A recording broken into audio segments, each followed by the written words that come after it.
வாழ்ந்தவர்களே, இன்றைய வாசகங்கள் எல்லாம் முக்கியமாக முதல் வாசகம் புதுநன்மை வாங்கக்கூடிய நமது இளம் சிறுவன் அழகாக படித்தான். அதனுடைய பொது கருத்து என்னவென்றால் சாக்ரிஃபைஸ், தியாகம். That is what you have just read. Animal sacrifice. Moses sacrificed an animal and then sprinkled the blood around the altar. Sacrifice. Somebody has to sacrifice in order to ensure the future's survival. Somebody has to sacrifice. There is no point. You must have seen the owl's eyes.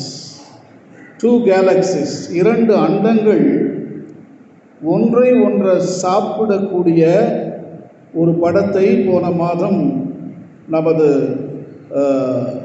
இன்டர்நெட்டில் ஒளிபரப்பினார்கள். இரண்டு அண்டங்கள், நமது பால்வெளி அண்டம், நமது அருகாமையில் இருப்பது Andromeda அண்டம். நான் பேசிக்கொண்டிருப்பது 150 லைட் இயர்ஸ் தூரத்தில் இருக்கக்கூடிய இரண்டு அண்டங்கள் ஆந்தையின் கண் போல் இருக்கின்றன. ஆகவே அதனுடைய தலைப்பு ஆந்தையின் கண்கள். ஸோ இரண்டும் ஒன்றை ஒன்று நோக்கி வந்து இரண்டும் ஒன்றாக சங்கமித்து, ஒன்று மற்றொன்றை சாப்பிட்டு விடும், மற்றொன்றை சாப்பிட்டு விடும். வெகு தொலைவான காலத்திலே நமது அண்டமும் அந்த கதிதான். ஆண்ட்ரோமெடா மிகப்பெரிய அண்டம், அது நமது அருகாமையில் வந்து நமது அண்டத்தை சாப்பிட்டுவிடும். நாம் எல்லோரும் ஒரு அண்டமாக மாறிவிடும். சாக்ரிஃபைஸ் தியாகத்தில் தான் ஒரு புதுமையை நாம் பார்க்கலாம். இன்றைய தினம் நமக்கு இருக்கக்கூடிய எல்லா ஆட்டம்ஸ், அணுக்களுமே அப்படி நட்சத்திரங்கள் இறந்ததால் தான் இந்த அணுக்கள் நமக்கு கிடைத்தன.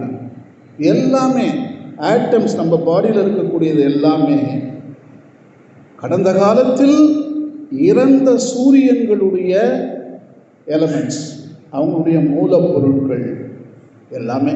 உலகமெல்லாம் அந்த மூலப்பொருட்கள். தியாகம், அந்த சூரியன் தியாகம் செய்ததால் நாம் பிறந்திருக்கிறோம். இங்கு இருக்கின்ற பிரபஞ்சத்தில் இருக்கக்கூடிய எல்லா பொருட்களும் பிறந்திருக்கின்றன.